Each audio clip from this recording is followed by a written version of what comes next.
한국인들 미쳤어. 한국은 국민 500명 중 1명만 총을 소유하고 있는데 몇 시간 만에 군사력으로 체제 전복을 시도했던 우익 정부를 막을 수 있다니.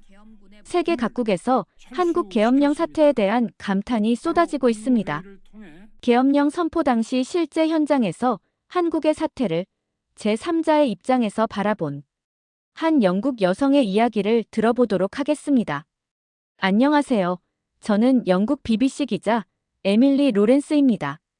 전 세계의 정치적 사건과 사회 변화를 취재하며 살아온 지난 15년 동안 참 많은 일을 겪었습니다.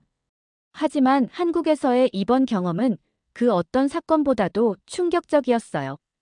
저는 한국의 기술 산업을 다루는 프로젝트 기사를 작성하기 위해 한 달간 서울에 머물고 있었어요.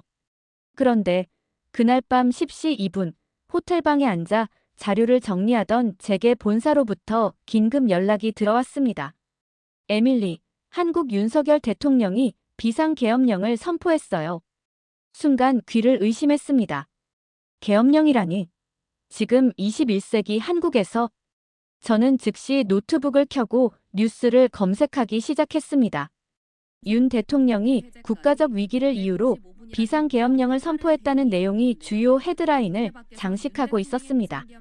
한국은 저에게 민주주의 국가로 여겨졌기 때문에 계엄령이란 단어는 그 이미지와 전혀 어울리지 않아 놀라웠죠. 계엄령이란 국가적 위기 상황에서 군대가 치안을 유지하고 질서를 관리하는 특별한 상태를 의미합니다. 평소에는 경찰과 정부가 법과 질서를 유지하지만 계엄령이 선포되면 군대가 더 큰 권한을 가지며 일상적인 법보다 계엄령이 우선되는 거죠. 뉴스를 읽고 있는 동안 제 머릿속은 복잡했습니다. 한국이 이런 상황에 놓일 줄이야. 하지만 동시에 저의 기자로서의 본능이 작동하기 시작했습니다. 그리고 생각했습니다. 이 상황을 직접 취재해야겠다. 단순히 글로 읽는 것으로는 충분하지 않군. 계엄령은 단순한 정치적 선언이 아닙니다. 이것은 군대와 국민, 정부 간의 권력관계를 시험하는 중대한 순간입니다. 과거 세계사에서 계엄령은 민주주의를 후퇴시키는 상징으로 작용해왔습니다. 저는 즉시 현장으로 향하기로 결심했습니다. 취재 장비를 챙기고 호텔을 나섰을 때 서울거리는 이미 긴장감이 감돌고 있었습니다. 곳곳에 경찰차가 배치되어 있었고 몇몇 시민들은 휴대폰으로 뉴스를 확인하며 계엄령 소식에 대해 이야기하고 있었습니다. 택시를 잡아타고 국회로 가는 동안 운전기사도 긴장한 목소리로 말했습니다. 계엄령이라니 믿기 어렵네요. 한국에서 이런 일이 다시 벌어질 줄이야. 국회에 가까워질수록 상황은 더 심각해 보였습니다. 수십 명의 경찰과 군인들이 국회 입구를 막고 있었고 그 앞에는 시민들이 촛불을 들고 모여 있었습니다. 일부는 노래를 부르며 저항의 의지를 보였고 다른 일부는 군인들에게 직접적으로 항의하고 있었습니다. 국회는 민주주의의 상징입니다. 계엄령이 선포되면 국회는 이를 승인하거나 철회할 권한을 가집니다.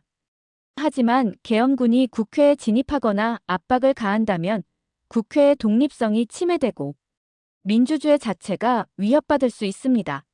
제가 현장에 도착했을 때 국회 주변에는 이미 긴박한 상황이 벌어지고 있었습니다.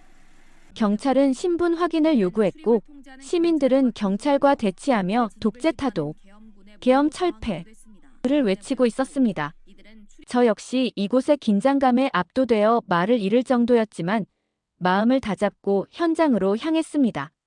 일부 국회의원들은 군대의 바리케이드를 넘어 국회로 진입하려 하고 있었고 시민들은 이를 돕기 위해 길을 열어주고 있었습니다.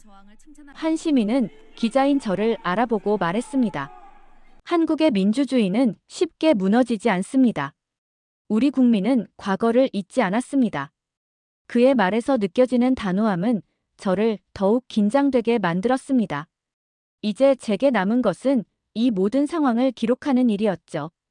그렇게 상황을 파악하다가 11시 반쯤 국회 상공의 헬기 소리가 울리기 시작했습니다.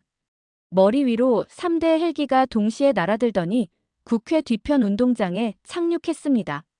몇 분 뒤 기관총과 야간 투시경을 장착한 완전 무장 상태의 계엄군들이 헬기에서 내렸습니다. 생수병과 보급품을 들고 국회로 향하는 그들의 모습은 전쟁 영화를 방불케 했습니다. 이건 정말로 일어나서는 안 되는 일이야. 저는 중얼거렸습니다. 국회 본청으로 들어간 계엄군은 후문과 2층 로비 정문을 막으며 진입을 시작했습니다. 그들의 등장에 국회 직원들과 보좌진은 황급히 가구와 사무집기를 옮겨 바리케이드를 쌓았습니다. 그러나 바리케이드 너머로 군인들이 창문을 깨고 들어오는 모습은 공포 그 자체였습니다. 정말 큰일이 일어날 것만 같았습니다. 계엄군이 본청으로 진입할 때 한 직원이 소화기를 터뜨리며 그들을 막으려 했습니다. 하지만 무장한 군인들은 결코 멈추지 않았습니다. 저는 이 모든 장면을 카메라로 찍으며 손이 떨리는 것을 멈출 수 없었습니다. 한 여성은 군인들에게 외쳤습니다. 여러분도 국민의 한 사람입니다. 우리를 향해 총을 겨누지 마세요. 그 목소리는 흔들림 없이 강했지만 눈물에 젖어 있었습니다. 군인들과 대치하는 동안 시민들은 서로를 격려하며 물과 담요를 나누어 주었습니다. 어떤 이들은 손을 맞잡고 우리는 두렵지 않다라고 외쳤습니다. 이들은 혼돈 속에서도 서로를 지탱하며 놀라운 질서를 유지하고 있었습니다. 한편 국회 본회의장에서는 계엄 해제를 요구하는 본회의가 진행 중이었습니다. 의원들은 군대의 압박 속에서도 계엄령 해제 요구안을 표결에 붙였습니다. 바깥에서는 시민들이 국회 진입을 막으려는 군인들과 대치하며 필사적으로 저항했습니다. 한 노인의 목소리가 군인들의 발걸음을 멈추게 했습니다.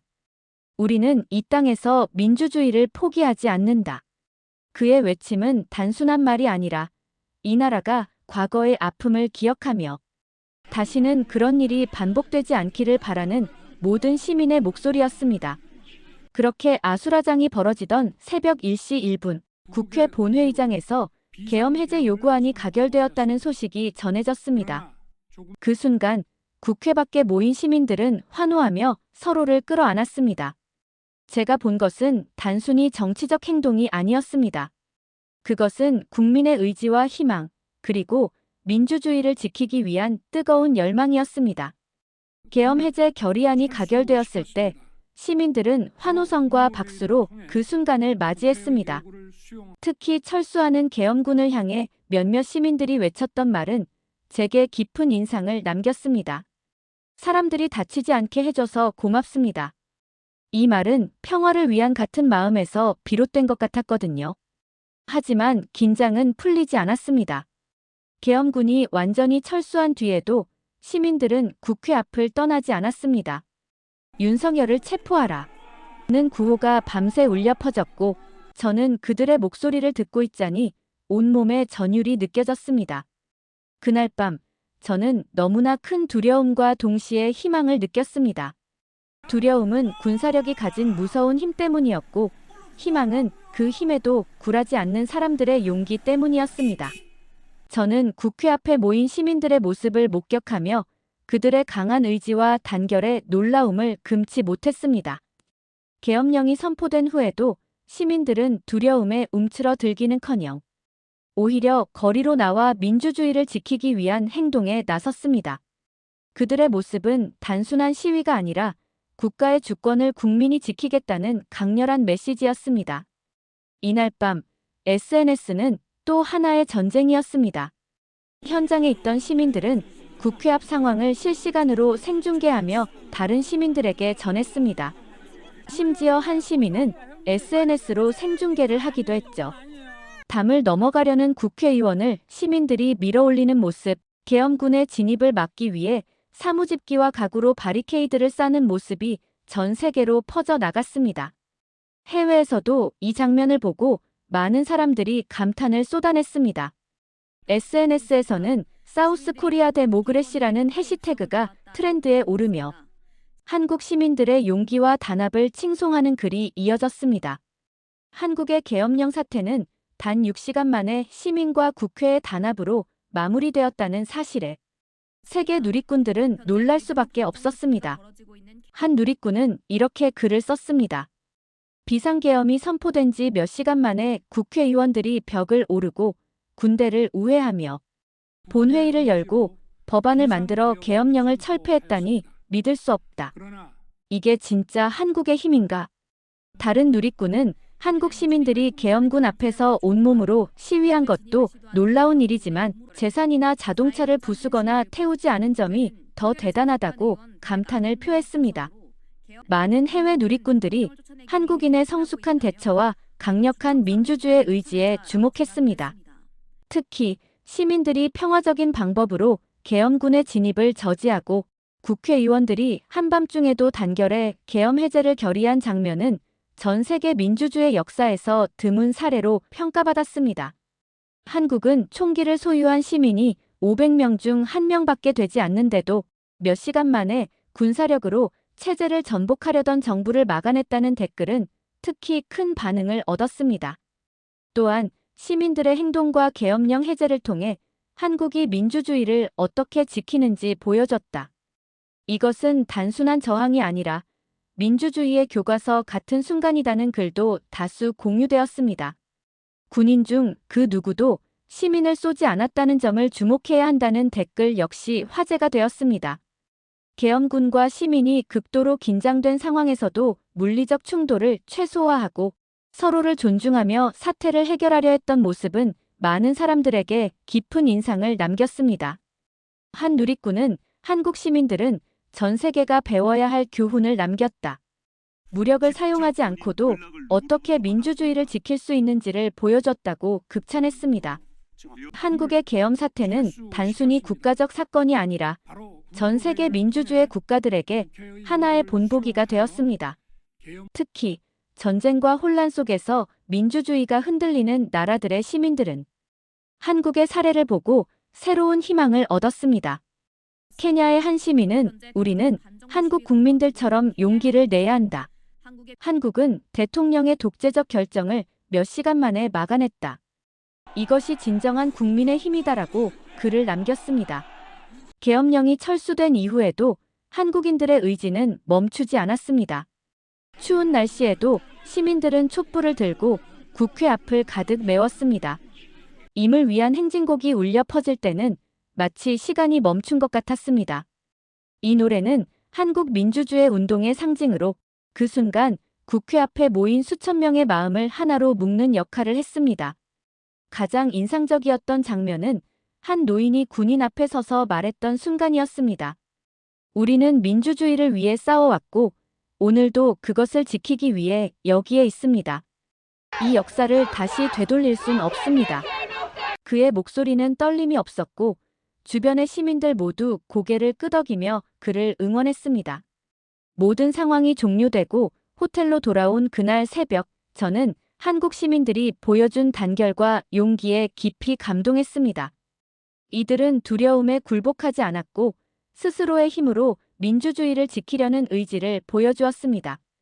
이 모든 과정을 목격하며 저는 한국 민주주의의 진정한 힘이 시민들에게 있다는 것을 깨달았습니다. 이들의 용기와 단합은 단순히 한국을 위한 것이 아니라 전 세계 민주주의의 본보기가 될 것입니다. SNS에 쏟아지는 수많은 반응을 보며 한국의 민주주의가 단순한 제도가 아니라 국민의 힘으로 이루어지는 진정한 가치라는 것을 깨달았습니다. 한국의 시민들은 단지 거리로 나와 시위하는 것을 넘어 평화적이고 단결된 방식으로 계엄령을 철폐했습니다. 이것은 단순히 한국의 승리가 아니라 세계 민주주의의 승리였습니다. 저는 그 순간 한국에서 보고 느낀 것을 기록하며 다짐했습니다. 이 이야기를 전 세계에 알려야겠어. 한국 국민의 힘과 민주주의의 가치를. 이야기를 마무리하며 저는 한국의 계엄 사태를 취재하며 저는 단지 기자로서가 아니라 한 사람의 시민으로서 깊은 감명을 받았습니다. 제가 목격한 것은 단순한 정치적 사건이 아니었습니다.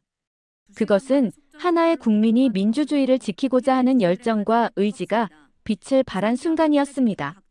저는 이 이야기를 전 세계에 전해야 한다는 사명감을 깊이 느낍니다. 한국에서 제가 목격한 이 장면들은 단순히 한 나라의 사건으로 끝날 것이 아닙니다. 그것은 전 세계의 모든 민주주의를 사랑하는 이들에게 영감을 줄 것입니다. 한국은 그저 민주주의를 지키는 나라가 아닙니다. 그것을 새롭게 정의하고 그 가치를 행동으로 증명한 나라입니다. 저는 한국의 국민들에게 진심 어린 존경과 감사를 보냅니다. 그리고 이 이야기를 들은 모든 사람들에게 전하고 싶습니다. 민주주의는 우리의 것이며 그것을 지키는 힘도 우리에게 달려 있습니다. 그날 밤, 저는 마지막으로 국회 앞에서 촛불을 들고 서 있던 한 소년을 보았습니다. 그는 손에 든 촛불을 가리키며 이렇게 말했습니다. 이건 불이 꺼지는 게 아니라 더 많은 빛으로 퍼지는 거예요. 한국에서의 경험은 제 삶에 깊은 울림을 남겼습니다. 저는 이 빛을 전 세계에 알릴 것입니다. 한국이 보여준 민주주의의 힘을 잊지 않고 더 많은 사람들이 이 이야기를 통해 자유로운 나라에서 행복한 삶을 이어갔으면 좋겠습니다. 제 이야기를 들어주셔서 감사합니다.